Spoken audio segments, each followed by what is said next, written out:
The streets of New Orleans buzzed with life, a symphony of jazz and chatter that echoed through the French Quarter. Amidst the vibrant chaos, Lila Monroe moved swiftly between tables in a modest diner. Her apron was stained with coffee spills. Her feet ached from double shifts, but her smile never wavered. For every plate of gumbo served, her silent prayer lingered. This will be enough to cover Mom's medication. Lila wasn't just a waitress. She was a dreamer shackled by reality. Behind the tired eyes and forced grin lay an artist who had once aspired to craft couture masterpieces. But dreams didn't pay bills, and her life had devolved into a routine of exhaustion and worry. Her mother's illness had drained their savings, and the rent was due in less than a week. Every tick of the clock felt like a countdown to disaster. That night, after her shift ended, Lila sat at a corner booth, the diner now eerily quiet. She thumbed through overdue notices on her phone, each one feeling like a slap in the face. As the rain began to patter against the windows, a sharp knock startled her. She looked up to see the night manager, holding a thick cream envelope. "This came for you," he said, his brow furrowed. "For me?" Lila asked, confused. She never received mail here. Taking the envelope, she noticed it was unmarked except for her name written in an elegant script. Her heart raced as she carefully opened it, revealing a single handwritten letter. "Dear Ms. Monroe, I have been following your story with great interest and would like to extend an invitation that could change your life. Please join me at the Rosewood Estate this Friday at 7 p.m. It is a matter of urgency and significance. Transportation will be arranged. This opportunity may never come again. Sincerely, William Rosewood." Lila stared at the letter, the ornate signature at the bottom practically glowing under the dim diner light. Who is William Rosewood? She thought. She vaguely remembered hearing the name. A reclusive millionaire rumored to own half the historic mansions in the city. But why her? Why now? She couldn't sleep that night. Questions gnawed at her. Was this a scam? Some cruel joke? Yet, a part of her whispered, what if it's real? With her financial situation in ruins and her mother's health worsening, Lila felt the crushing weight of desperation. And desperation had a way of making anything seem possible. The rain was relentless as Friday arrived. A sleek black car waited outside her apartment, just as the letter promised. Lila hesitated, clutching the envelope as if it were a lifeline and a curse. She climbed into the car, her reflection in the tinted windows looking like a stranger, a girl on the verge of something extraordinary or catastrophic. The journey to the Rosewood Estate was silent, except for the rhythmic drumming of rain on the roof. The city lights faded into the distance, replaced by towering oaks and a mist that clung to the winding road. When the car finally stopped, Lila's breath hitched. Before her stood the estate, a sprawling mansion with Gothic spires, its windows glowing like watchful eyes. The butler who greeted her was formal but expressionless, ushering her inside without a word.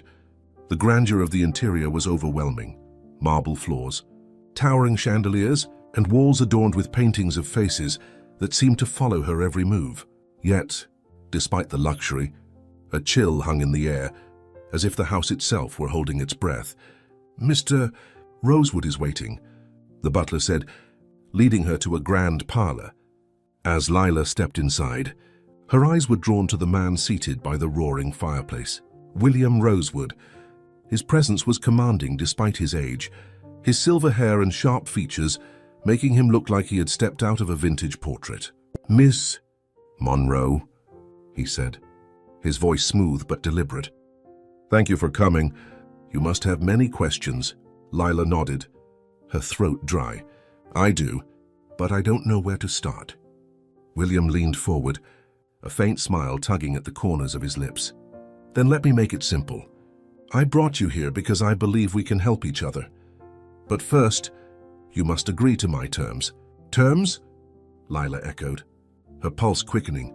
"Yes," he said, his eyes gleaming with something unreadable. "But we'll discuss that in time. For now, enjoy the hospitality. This is only the beginning." The words lingered in Lila's mind as she was shown to her room, a lavish suite that felt more like a gilded cage. What terms? What did William Rosewood want from her? As the rain continued to beat against the estate's towering windows, Lila couldn't shake the feeling that she had stepped into something far larger and far darker than she could have ever imagined. What will happen to Lila? What are William Rosewood's true intentions? Don't miss the next chapter of this shocking tale. If you're as intrigued as Lila, hit the like button, share this video with your friends, and subscribe to our channel for the next thrilling part of the story. Your support helps us keep bringing you stories that will leave you on the edge of your seat. The grand parlor of Rosewood Estate exuded an air of timeless elegance, with its towering bookshelves, velvet curtains, and antique furniture polished to perfection. Yet, despite its opulence, Lila couldn't shake the feeling of being watched. The room was too still, as if the very walls held their breath. William Rosewood sat in a high-backed chair near the fireplace, his sharp blue eyes locked onto Lila as she entered. Despite his advanced age, he carried himself with an air of authority that demanded respect. His tailored suit and perfectly combed silver hair spoke of wealth, but his piercing gaze suggested he valued power far more. "Ms. Monroe," William greeted, his voice smooth yet commanding. "Thank you for coming. I trust the journey wasn't too troublesome?" Lila hesitated, unsure of how to respond. "It was. Fine. Thank you," she said, her voice betraying her nerves. William gestured to the seat opposite him. "Please, sit. We have much to discuss." As Lila lowered herself into the plush armchair, she noticed a tray of tea and delicate pastries set on the table between them. The scent of lavender and chamomile wafted through the air, but her stomach churned too much for her to even consider eating. "I imagine you must be wondering why you're here," William began, folding his hands neatly in his lap. "And why I chose you?" Lila nodded. "The thought crossed my mind." A faint smile tugged at the corners of his lips. "Good. Curiosity is a sign of intelligence, and I value intelligence above all else. Allow me to explain." He paused, his gaze flickering toward the fire as if lost in thought. "I'm a man who has lived a long and complex life.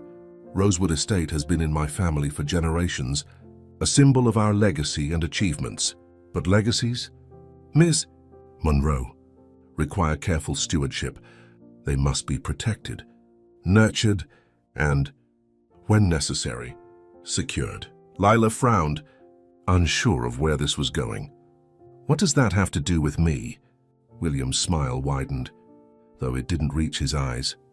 "Everything. You see, I have no heirs. My family is gone, either through their own misfortune or their own choices.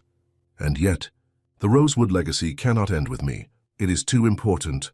Lila shifted uncomfortably. "I still don't understand what that has to do with me." William leaned forward slightly, his tone becoming more deliberate. "I need someone to ensure the continuity of my legacy. Someone young, capable, and, most importantly, unencumbered by personal ambitions. In short, I need a companion, a partner, a wife." The word hung in the air like a thunderclap. Lila blinked, certain she had misheard. "I'm sorry, a wife?" "Yes," William said calmly. "A marriage of convenience, if you will. You would take on the Rosewood name, live here as my spouse, and in return, I will ensure that all your financial troubles are resolved. Your mother's medical expenses, your debts, even a trust fund for your future, all taken care of." Lila stared at him, her mind racing. This had to be a joke, some elaborate prank. "You want me to marry you? But we don't even know each other." "True," William admitted, "but our connection doesn't need to be built on love or sentiment.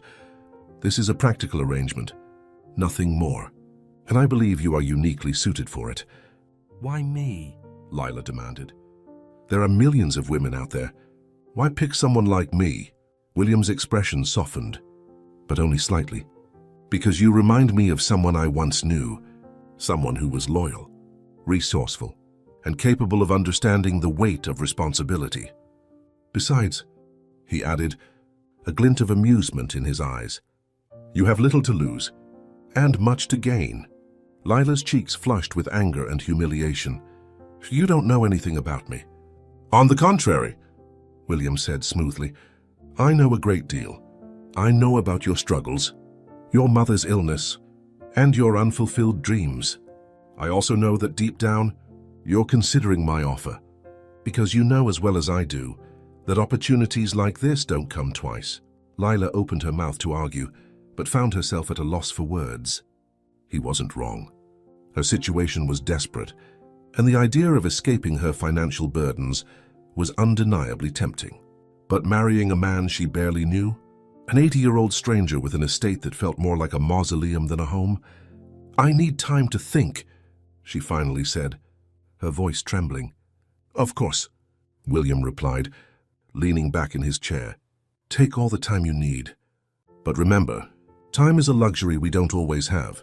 That night, Lila was shown to a guest room, a lavish suite that looked as though it belonged in a palace.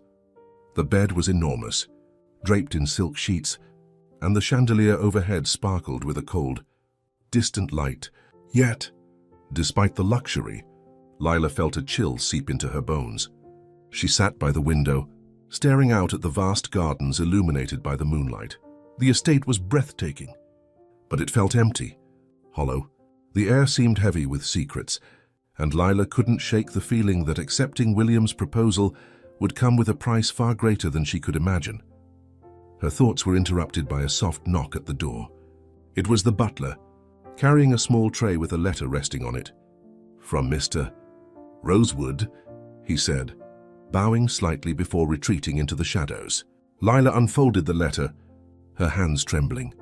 Miss Monroe, I understand this decision weighs heavily on you. But know this, the Rosewood legacy is not just about wealth or power. It is about survival, and it demands a worthy successor. If you accept, you will not just be saving yourself, you will be part of something far greater. Time is fleeting. My dear, choose wisely. Sincerely, William Rosewood. The words sent a shiver down her spine. What did he mean by survival? And why did it feel like there was more to this arrangement than he was letting on? Lila folded the letter carefully, her mind swirling with doubt and unease. As she lay in bed that night, the shadows in the room seemed to grow darker, the silence more oppressive. Somewhere in the distance, a faint creak echoed through the hall, as though the house itself were alive, watching, waiting. The first morning at Rosewood Estate was shrouded in a misty quietness. Sunlight seeped through the heavy curtains of Lila's room, casting faint, golden streaks across the floor. Despite the luxurious bed and soft linens, she hadn't slept well. Her dreams were fragmented, haunted by William's cryptic words, and the lingering sense that this estate held secrets she wasn't meant to uncover. As Lila descended the grand staircase, she was greeted by the butler, Mr. Graves, whose stoic demeanor made her wonder if he ever smiled. Good morning, Miss Monroe, he said in a tone that was polite but distant. Mr. Rosewood has requested your presence in the dining room. Thank you, Lila murmured, adjusting the sleeves of the elegant dress she'd found in her closet, a gesture that felt more like donning armor than clothing. She wasn't sure if she should be relieved or unnerved by the wardrobe that fit her perfectly, as though it had been tailored in advance. The dining room was as grand as every other part of the estate, a long mahogany table polished to a mirror finish, chandeliers dripping with crystals, and walls adorned with portraits of stern-faced ancestors. At the head of the table sat William, sipping tea as though he were presiding over a royal court. Ah, Lila, he greeted, gesturing for her to sit. I trust you slept well. She hesitated before taking her seat. I slept. All right. Good, he said with a faint smile. You'll find that life here is quiet, but it has its charms. I've instructed the staff to ensure your comfort. A small group of staff appeared, serving her an elaborate breakfast that seemed far too decadent for one person. Lila's stomach churned, not from hunger, but from the growing unease that gnawed at her since her arrival. After breakfast, William gave her a brief tour of the estate. The mansion was a labyrinth of hallways, grand ballrooms, libraries, and parlors. Everywhere she looked, there were reminders of the Rosewood legacy, portraits, antique furniture, and even a grand piano that William claimed had been played by a famous composer in the 1800s. "And this," he said, stopping in front of a door with intricate carvings, "is the East Wing. It's off limits. I'm afraid it's where I store family heirlooms and personal belongings." "Off limits?" Lila asked. Her curiosity piqued. William's tone sharpened ever so slightly. "Yes, I trust you'll respect that." The unspoken warning lingered as he moved on, leaving Lila standing in front of the door for a moment longer than she should have. There was something about the East Wing, a heaviness that seemed to emanate from behind those locked doors. Over the next few days, Lila tried to settle into life at Rosewood Estate. The staff, though efficient, were oddly silent, as if they were ghosts themselves. They avoided eye contact and often disappeared into the shadows before she could speak to them. Even the sprawling gardens, with their perfectly manicured hedges and blooming roses, felt lifeless, as though no one truly lived here. One evening, unable to sleep, Lila wandered the halls. The dim lighting made the mansion feel like a scene from a Gothic novel, its grandeur overshadowed by a creeping sense of foreboding. Her steps led her to the library, a cavernous room lined with towering bookshelves. The scent of aged paper and polished wood filled the air. As she browsed, her fingers brushed against a peculiar book, its spine cracked and cover worn. Inside, she found a series of handwritten notes and newspaper clippings detailing disappearances in the area over the past few decades. Lila's pulse quickened as she scanned the pages. Each missing person had some connection to Rosewood Estate: former staff members, visitors, even acquaintances of William Rosewood himself. The most recent case was less than 5 years ago, a young woman who had worked as a housemaid and vanished without a trace. The sound of footsteps made her snap the book shut. Her heart raced as she turned to see Mr. Graves standing in the doorway. "Is everything all right, Miss Monroe?" he asked, his tone unreadable. "Yes," she lied, clutching the book behind her. "I was just looking for something to read." Mr. Graves nodded but lingered for a moment, his gaze piercing. "The library is vast, but some stories are better left untouched." From that moment, Lila's perception of the estate changed. The grandeur she'd initially admired now felt oppressive, and every shadow seemed to conceal a secret. She began to notice subtle oddities. The way the staff whispered when they thought she wasn't listening, the way locked doors seemed to outnumber open ones, and the faint creaks that echoed through the halls at night. Her suspicions deepened when she overheard a conversation between Mr. Graves and another staff member. "She doesn't know yet," one of them whispered. "She will soon," Mr. Graves replied. "And when she does, it will be too late." Lila's stomach turned. What didn't she know? And why did it feel like everyone in the house was in on some dark conspiracy? One afternoon, while William was occupied with a phone call, Lila found herself standing in front of the East Wing door. The ornate carving seemed to twist in the dim light, daring her to unlock its secrets. Against her better judgment, she pressed her ear to the door, straining to hear anything beyond it. Nothing. Her fingers grazed the doorknob, and she froze. Was she ready to cross this line? If William or Mr. Graves caught her, there would be no turning back.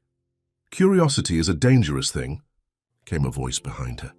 Lila spun around to see William standing at the end of the hall, his expression unreadable. I was just exploring," William interrupted, his tone calm but laced with something darker. He approached slowly, his cane tapping against the polished floor. "I understand the allure of the unknown, but I must warn you. Lila, some doors are locked for a reason." Her cheeks flushed with embarrassment and fear. "I didn't mean to..." William held up a hand, silencing her. "Let this be the last time. For your own good." That night, Lila lay awake in her grand bed, her mind racing. What was behind the locked doors? What secrets was William so desperate to protect?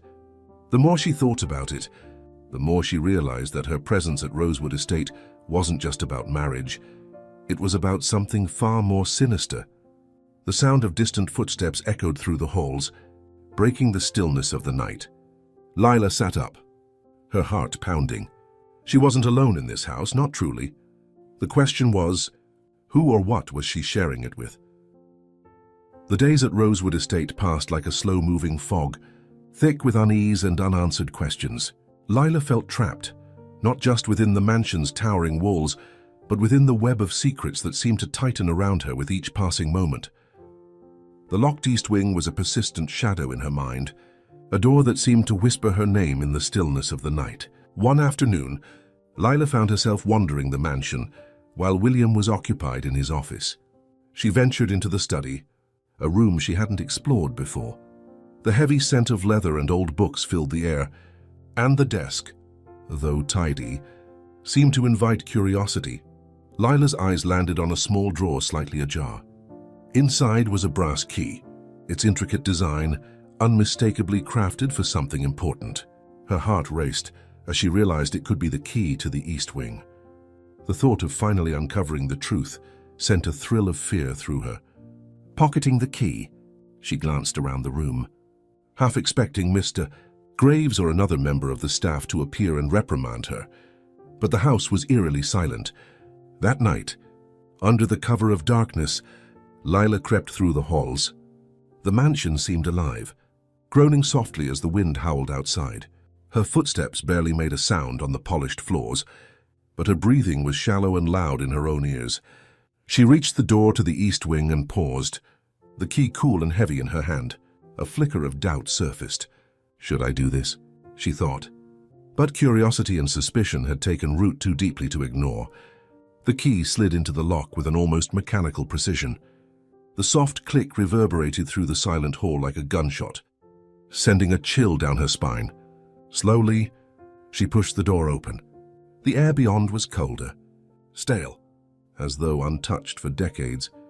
The corridor was lined with faded wallpaper, its patterns peeling at the edges, and dust floated in the faint moonlight that seeped through the small, high windows.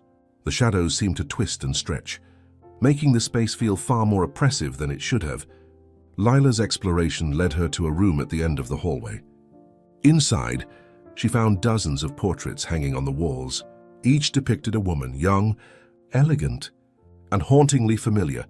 She stepped closer, her breath hitching. One of the women looked almost identical to her. Beneath each portrait was a name and a date. The names were unfamiliar, but the dates were chilling. Each one marked the year the woman had arrived at Rosewood Estate, and none of them went beyond a single year. Who were they? Lila whispered to herself, her voice trembling. Her gaze fell on an empty frame at the center of the wall. Beneath it, a brass plaque glinted in the faint light, bearing the words reserved for Lila Monroe. Her stomach twisted in fear. This wasn't a coincidence. This was a plan she had somehow walked into without knowing. On a nearby table, Lila noticed a leather-bound journal. Its pages were yellowed with age, and the ink had faded in places, but the handwriting was still legible. She opened it to find entries written in William's distinct hand. The journal detailed a grim pattern. William described inviting young women to the estate, each one chosen carefully for reasons he didn't explicitly state. Over time, the entries became more cryptic, mentioning terms like transference, preservation, and sacrifice. One entry in particular froze her blood. Lila Monroe, the final piece. Her energy is unique, untapped, and precisely what is needed to complete the process. The Rosewood legacy will endure, as it always has. Time is the enemy, but with this step, I will conquer it once and for all. Her hands shook as she snapped the journal shut. The words didn't just hint at a dark plan, they confirmed it. She wasn't here by chance. William had been watching her, planning this, and now she was part of something she couldn't escape. Lila's mind raced as she tried to piece everything together. Energy? Transference? What does it mean? But before she could think further, the sound of footsteps echoed down the hall. Panicking, she stuffed the journal into her bag and looked for a place to hide. The closet was too small, and the room had no other exit. The only option was to blow out the candle she had lit and press herself against the wall, hoping the shadows would conceal her. The door creaked open, and the faint light of a lantern spilled into the room. It was Mr. Graves. His eyes scanned the room, his expression sharp and alert. Lila held her breath, praying he wouldn't see her. After a moment that felt like an eternity, he stepped back into the hall and closed the door. The silence that followed was deafening, but Lila didn't dare move until she was sure he was gone. The next morning, Lila decided she couldn't keep this to herself any longer. She needed answers, and she needed them now. She found William in the grand sitting room, reading a newspaper as if nothing were amiss. "Good morning, Lila," he said without looking up. "You seem troubled." Lila clenched her fists, her voice shaking. "I found your journal." William's expression didn't change, but there was a glint in his eyes as he set the newspaper down. "I see. Who were those women?" she demanded. "What did you do to them?" "What does this transference mean?" William sighed, leaning back in his chair. "I see my precautions weren't enough. Very well. If you insist on knowing, I won't insult your intelligence by denying it." He stood, his presence as imposing as ever. "The women you saw in the portraits were, shall we say, contributors to the Rosewood legacy. My family has always sought to extend its influence and its existence. Their energy, their vitality was necessary." Lila's heart pounded. "Necessary for what? To cheat time?" he said simply. "And now, my dear, it's your turn." Before Lila could respond, the butler, Mr. Graves, appeared in the doorway. "Everything is prepared, sir." William turned back to Lila, his expression calm but cold. "You see, Lila, I brought you here because you are special. You have something I need, and it is already too late for you to leave." But William had underestimated her. Lila took a step back, her mind racing with the knowledge she had gleaned. She wasn't just a pawn, she was the key to his twisted game, and she wasn't about to let him win. The mansion seemed colder now, as if the truth Lila had uncovered had seeped into its very walls. The elegant chandeliers, polished floors, and grandiose staircases no longer felt inviting. They felt like a gilded prison. Lila knew she couldn't trust William, and she certainly couldn't trust Mr. Graves or the silent, watchful staff. But what could she do? How could she escape a man who seemed to have planned every move she might make? Lila spent the day wandering the estate, her mind racing for answers. She couldn't confront William again, not without a plan. The journal had given her a glimpse of his intentions, but she needed more proof, more clarity.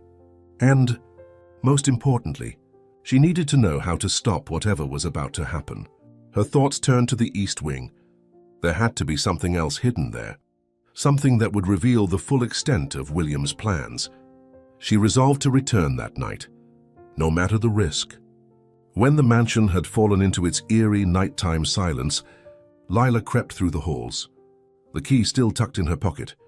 Her heart pounded as she unlocked the East Wing door once more, the sound of the turning lock almost deafening in the quiet. This time, she moved further into the forbidden area, passing the room of portraits and heading toward the end of the corridor. Another door loomed ahead, larger and more ornate than the others. Its carvings depicted swirling patterns that reminded her of clock faces, each one slightly warped and unsettling. Inside, she found what could only be described as a laboratory. The air smelled of chemicals, and strange equipment lined the walls, glass beakers, tubes, and machines humming with a faint, unnatural energy. A large table stood at the center, its surface covered with papers, diagrams, and, most disturbingly, a set of medical instruments. Among the papers was a document titled The Rosewood Method. Lila's hands trembled as she read the chilling details. The transference William had mentioned wasn't just a metaphor, it was a literal process. Using a combination of obscure science and ritualistic practices, William planned to extract the life energy of his chosen subjects and infuse it into himself, effectively extending his lifespan at their expense. The missing women she had read about weren't just victims, they were sacrifices. And now, she understood why the empty frame in the portrait room had her name on it. She wasn't here to inherit a legacy. She was here to fuel it. A soft sound behind her made her spin around, the papers slipping from her fingers. Standing in the doorway was Mr. Graves, his face impassive, but his eyes gleaming with something almost predatory. "You shouldn't be here." "Miss Monroe," he said, stepping into the room and closing the door behind him. Before Lila could react, the lights flickered, and William appeared in the doorway. His presence seemed to suck the air from the room, his calm demeanor more terrifying than any outburst. "I see you've been exploring," he said, his voice steady but cold. "I warned you about curiosity. Lila, it often leads to unpleasant consequences." Lila backed away, her pulse racing. "You're insane. You think you can steal people's lives to make yourself immortal?" "Insane?" William said, raising an eyebrow. "No, my dear. I am simply pragmatic. The Rosewood legacy is too important to let die with me. Sacrifices must be made, and you should feel honored to play such a vital role." "Honored?" she spat. "You've killed people, destroyed lives, and you think I'm just going to let you do the same to me?" William stepped closer, his expression darkening. "It is already too late. Lila, you agreed to come here, to marry me, to become part of this estate. The process has already begun." "What are you talking about?" Lila demanded, fear twisting in her gut. "You've felt it, haven't you?" William said, his voice almost gentle now. "The tiredness, the strange dreams, the sense that something is being pulled from you. The house itself is part of the process. It feeds on you, prepares you, and when the time is right, it will complete the transference." Lila's mind raced. She thought back to the past few days, the restless nights, the strange fatigue that seemed to grow stronger with each passing moment. Was it true? Had she unknowingly been part of this process from the moment she stepped into the mansion? But Lila wasn't ready to give up. Her gaze darted to the equipment around the room, searching for something, anything that could help her. Her eyes landed on a glass beaker filled with a strange, glowing liquid. Without thinking, she grabbed it and hurled it at the nearest machine. The impact sent sparks flying, and the room was suddenly filled with smoke and the smell of burning wires. William shouted, but his voice was drowned out by the deafening hum of the machines as they began to overload. "Run!" Lila screamed at herself, bolting past Mr. Graves, who seemed momentarily stunned by the chaos. She raced down the hall, her footsteps echoing as she tried to navigate the labyrinth of the mansion. Behind her, she heard William's voice, calm and sinister. "You can't escape. Lila, the house won't let you." As she ran, the walls seemed to shift, the hallways twisting into impossible angles. Doors that had been open were suddenly locked, and the once familiar layout became a maze. The mansion itself seemed alive, working against her. Lila finally stumbled into the library, slamming the door shut behind her. She leaned against it, gasping for breath. The house was silent again, but she knew it was only a matter of time before William found her. Her eyes scanned the room, landing on the journal she had hidden earlier. Grabbing it, she flipped through the pages, searching for anything that might help. One entry caught her eye, a passage about the mansion's core. The Rosewood estate is more than stone and wood. It is a vessel, a conduit for the energy that sustains the legacy. The core lies beneath, deep within the foundation. Destroy the core, and the process will collapse. Lila's breath hitched.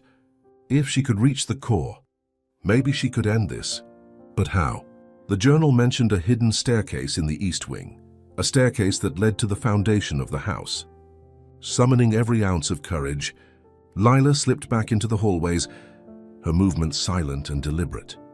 She retraced her steps to the east wing, her heart pounding with both fear and determination. If this was her only chance, she couldn't waste it. She found the staircase hidden behind a tapestry. Just as the journal described, the air grew colder as she descended, the stone steps slick and uneven. At the bottom, she found a chamber glowing with an unnatural light. At its center was a strange, pulsating object, a heart-like structure that seemed to breathe with the house itself. With no time to think, Lila grabbed a heavy candlestick from the wall and swung it with all her strength. The core cracked, releasing a deafening wail that echoed through the chamber. The mansion trembled, the walls cracking as if in pain. As the core shattered, Lila felt a surge of energy rush through her, leaving her breathless. She turned and raced back up the stairs, the mansion collapsing around her. She barely made it to the front door before the entire structure caved in, burying its dark secrets forever. The ruins of Rosewood Estate smoldered in the faint light of dawn, a ghostly mist curling around the charred remains. Lila stood at the edge of the debris, her breath visible in the cold morning air. Every muscle in her body ached, but the mansion was gone. And with it, William Rosewood and his monstrous legacy. For the first time in what felt like weeks, she felt a flicker of hope. "It's over," she told herself. "I'm free." Over the next few days, Lila stayed in a small motel in a nearby town, trying to process everything that had happened. News of the mansion's destruction spread quickly, with headlines speculating on the mysterious fire that reduced one of New Orleans' most historic estates to rubble. She avoided reporters and ignored the incessant buzzing of her phone, unwilling to relive the trauma by explaining it to anyone. She spent hours poring over the journal she had salvaged before the mansion collapsed, searching for closure. Yet, as she read, unease began to creep back in. One entry stood out, written in William's meticulous hand: "The Rosewood legacy is eternal. The house is merely a vessel, a shell for what truly matters. Destroy the vessel if you must, but the legacy will endure. It always does." The words gnawed at her, refusing to leave her mind. What did William mean? Had she really stopped him? Or had she only delayed the inevitable? On her third night at the motel, Lila decided to venture out. The small town streets were quiet, the lamplight casting long shadows on the cobblestones. She entered a diner, hoping to find some semblance of normalcy. As she sat at the counter, sipping a cup of coffee, a man approached her. He was dressed in a sharp suit that seemed out of place in the sleepy town. His smile was friendly, but his eyes were calculating. "Lila Monroe?" he asked, his voice smooth. Lila froze, her grip tightening on the coffee cup. "Who's asking?" "I represent an organization that had a vested interest in Rosewood Estate," he said, sliding a business card across the counter. "We'd like to speak with you." Lila glanced at the card. It was plain, with only a name, Elliot Graves, and a phone number. Her stomach twisted. Graves. The name couldn't be a coincidence. "I'm not interested," she said, standing to leave. "Are you sure?" Elliot asked, his tone polite but firm. "There's much you don't know, Miss Monroe, and walking away might not be an option." Lila's pulse quickened. "What do you mean?" Elliot's smile didn't falter. "The legacy doesn't end just because the house is gone. You've become part of something much bigger than you realize." Back at the motel, Lila couldn't shake the man's words. She stared at the card, tempted to call just to find out what he meant. Instead, she tore it in half and threw it in the trash. But the unease didn't fade. That night, her dreams were vivid and unsettling. She found herself back in the ruins of the mansion, walking through the rubble. The air was thick with ash, and yet she felt an inexplicable pull to keep moving forward. At the center of the ruins, she saw William. His face was untouched by the fire, his piercing blue eyes locked onto hers. "You think you've won," he said, his voice echoing unnaturally. "But you don't understand. The legacy isn't tied to the house. It's tied to you." Lila woke with a start, her heart racing. The clock read 3 a.m., but sleep was impossible. She couldn't shake the feeling that William's words weren't just a dream, they were a warning. The next morning, the motel manager handed Lila a package. It was small, wrapped in brown paper, and had no return address. Her name was scrawled across the top in a handwriting she didn't recognize. Inside was a locket. It was ornate, its gold surface engraved with intricate patterns that felt oddly familiar. When she opened it, her breath caught. Inside was a portrait of herself, but not as she was now. The woman in the locket was dressed in Victorian-era clothing, her expression serene but hauntingly similar to Lila's own. Beneath the portrait was an inscription. Time bends, but it does not break. Lila's hands trembled as she closed the locket. This wasn't possible, was it? Determined to get answers, Lila returned to New Orleans and sought out Elliot Graves. She found him in a sleek, modern office building, a stark contrast to the antiquated feel of Rosewood Estate. Elliot greeted her with the same calm smile. "I knew you'd come." "Start talking," Lila demanded, placing the locket on his desk. "What is this? And what do you mean I'm part of the legacy?" Elliot leaned back in his chair, his expression unreadable. "The Rosewood legacy isn't about wealth or property, Layla. It's about continuity. For centuries, the family has used unique individuals, like yourself, to preserve its influence and power. The house was just one method of achieving that." Lila's throat tightened. "What do you mean?" "Like me, you're a descendant of one of the original Rosewood collaborators," Elliot explained. "Your bloodline carries something special, something William sought to harness. Destroying the house didn't stop the legacy, it simply shifted it. And now, it's bound to you." "No," Lila said, shaking her head. "I didn't ask for this. I don't want any part of it. That doesn't matter." Elliot replied, his tone unyielding. "The legacy chooses, not the other way around." As Elliot spoke, Lila began to feel a strange sensation, like a pulse beneath her skin, a rhythm that wasn't her own. Her vision blurred, and for a moment, she wasn't in the office anymore. She was back at the mansion, standing in front of the glowing core. But this time, she wasn't alone. The women from the portraits surrounded her, their faces blank, their eyes filled with an otherworldly light. One of them stepped forward. It was the woman from the locket. "Welcome, Lila," she said, her voice echoing like a chorus. "You've taken your place in the legacy." Lila gasped as the vision ended, snapping her back to reality. Elliot watched her carefully, as though he knew exactly what she had seen. "You can fight it if you want," he said softly, "but the legacy has already claimed you." Lila left the office, her mind spinning. She had thought destroying the house would end everything, but now she realized it was only the beginning. The legacy wasn't something she could escape, it was something she had become.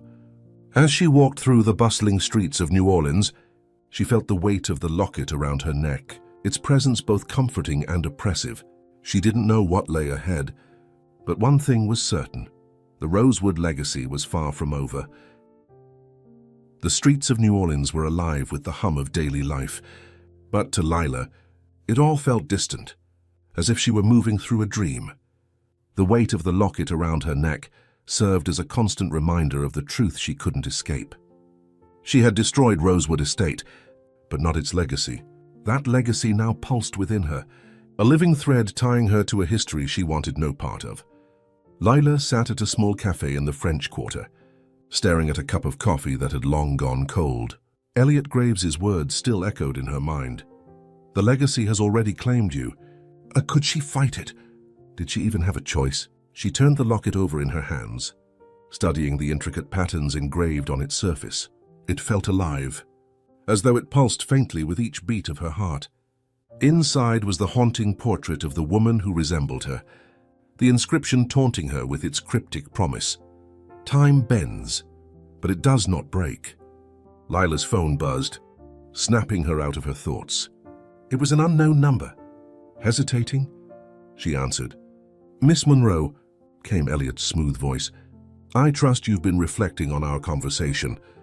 What do you want from me?" she demanded, her voice sharp. "I only want to help," he replied calmly. "The legacy isn't a curse. Lila, it's an opportunity, a chance to shape the future, to wield a power few could ever comprehend. But it requires acceptance. Resistance will only bring pain." Lila gripped the phone tightly. "I never asked for this." "None of them did," Elliot said, his tone softening. "But the legacy doesn't care about consent. It chooses. The question is, will you embrace it or let it consume you?" The line went dead, leaving Lila with more questions than answers. That evening, As the sun dipped below the horizon, Lila wandered through Jackson Square. Her steps aimless, the air was cool, carrying the faint scent of flowers from nearby vendors.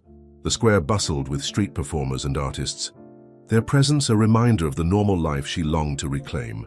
But she couldn't ignore the growing sense that she was being watched.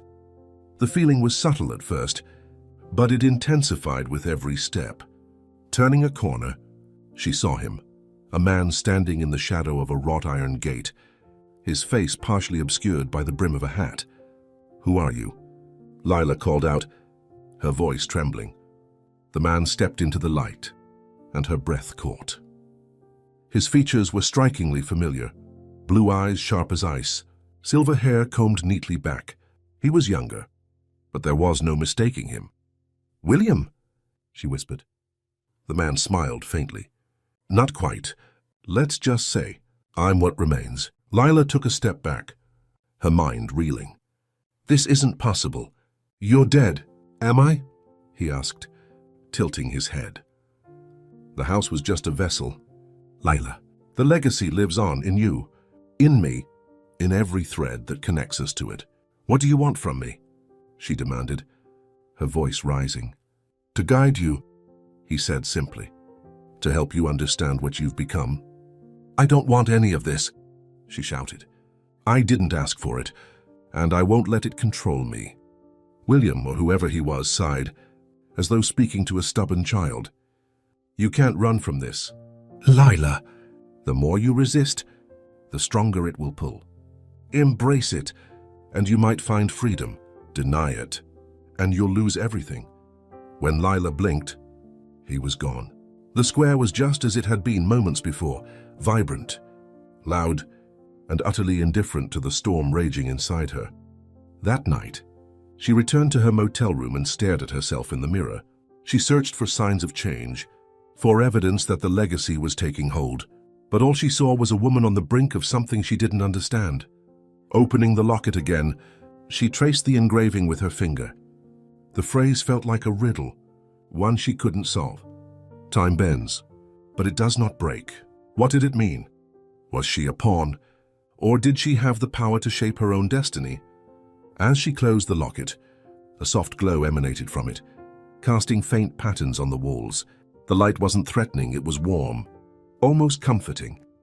For the first time, Lila felt a strange sense of connection, as though the legacy wasn't just a curse, but something more complex, something she might one day understand. Days turned into weeks, and Lila began to rebuild her life, or at least, she tried. She took a job at a local boutique, hoping the mundane routine would drown out the whispers of the legacy. But the locket remained with her, its weight both literal and metaphorical. Sometimes, she swore she could hear voices, faint, distant murmurs calling her name. She dismissed them as echoes of her fear, but deep down, she knew they were something more. One evening, she found herself drawn to a small antique shop, tucked away on a quiet street. The shopkeeper, an older woman with piercing green eyes, greeted her with a knowing smile. "You carry something powerful," the woman said, her gaze dropping to the locket.